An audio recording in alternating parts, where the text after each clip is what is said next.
രക്തദാനത്തിനകത്തുള്ള ഒരു പ്രധാനപ്പെട്ട ഒരു കൺഫ്യൂഷൻ അല്ലെങ്കിൽ ആൾക്കാർക്ക് വരുന്ന ഒരു തെറ്റായ ചിന്തയെന്ന് പറഞ്ഞാൽ എല്ലാ രത്നങ്ങളും ഒരേ ഗുണം തരുന്നവയാണോ എന്ന് ചോദിച്ചാൽ അല്ല.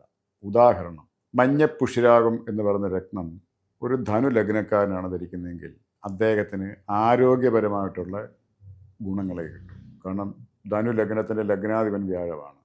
അപ്പോൾ ധരിച്ച രത്നം മഞ്ഞപ്പുഷിരാഗമാണ്. ഇതേ മഞ്ഞപ്പുഷിരാഗം മേടലഗ്നക്കാരനാണ് ധരിക്കുന്നതെങ്കിൽ അദ്ദേഹത്തിന് ഭാഗ്യതടസ്സങ്ങൾ മാറിക്കിട്ടും.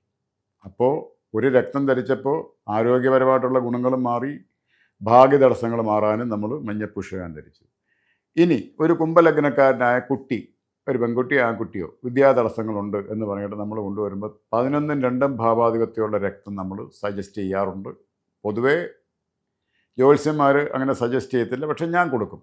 2ാം ഭാവത്തിൻ്റെയും 11ാം ഭാവത്തിൻ്റെ ആധിപത്യം ഒറ്റ ഗ്രഹത്തിന് കിട്ടിക്കഴിഞ്ഞാൽ വിദ്യാഭ്യാസം അല്ലെങ്കിൽ ധനപരമായിട്ടുള്ള ഉയർച്ച എന്നുള്ള ഒരു കൺസെപ്റ്റ് വെച്ചിട്ട് ഞാൻ 2ഉം 11ഉം ഭാവാധിപൻ്റെ രത്നം കൊടുക്കും. അപ്പോൾ ധനപരമായിട്ടുള്ള ഉയർച്ചയ്ക്കും വിദ്യയ്ക്കും വേണ്ടിയും നമുക്ക് മഞ്ഞപ്പുഷിരാഗം നമുക്ക് ധരിക്കാം, ഏത് കുംഭലഗ്നമാണെങ്കിൽ. അപ്പോൾ പല ലഗ്നങ്ങൾക്ക് ഒരു രത്നം പല ഗുണങ്ങൾ ചെയ്യും. ഇതുതന്നെയാണ് മേടലഗ്നത്തിൻ്റെ ഒരു കാര്യം പറഞ്ഞാൽ, മേടലഗ്നത്തിൻ്റെ ലഗ്നാധിപനായ ചൊവ്വയുടെ രത്നം നമ്മൾ ധരിച്ചാൽ ആരോഗ്യ പ്രശ്നങ്ങൾ മാറി. അതേ ചൊവ്വയുടെ രത്നം നമ്മൾ മീനലഗ്നത്തിന് ധരിച്ചു കഴിഞ്ഞാൽ വിദ്യാഗുണവും ഭാഗ്യവർദ്ധനവും ഉണ്ടാവും. അപ്പം ഒരു രത്നത്തിനും സ്ഥായിയായിട്ടുള്ള ഒരു ഫലങ്ങളുമില്ല. അത് ലഗ്നത്തിൻ്റെ വ്യത്യാസം അനുസരിച്ച് രത്നങ്ങൾക്ക് അതിൻ്റെ ഫലദാന വിഷയത്തിൽ മാറ്റങ്ങളുണ്ടാകും.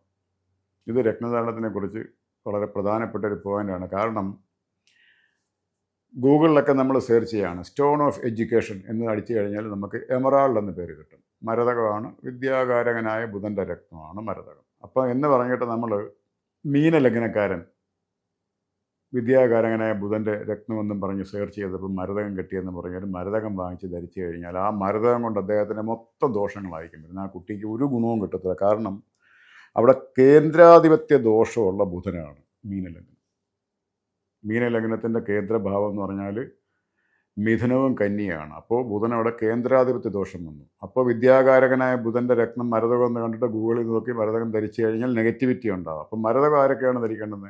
മിഥുനം കന്നി ലഗ്നക്കാർ ആരോഗ്യ പ്രശ്നത്തിന് ധരിക്കുക. ആ ലഗ്നക്കാർക്കും, മിഥുനം ലഗ്നക്കാർക്കും കന്നി ലഗ്നക്കാർക്കും ആരോഗ്യ പ്രശ്നം മാറാൻ മരതകം ലോക്കറ്റായിട്ട് ധരിക്കുന്നത് നല്ലതാണ്. ഇതേ മരതകത്തെ നമുക്ക് ഭാഗ്യരത്നമായിട്ട് നമുക്ക് യൂസ് ചെയ്യാം. എപ്പോഴാണെന്നറിയോ?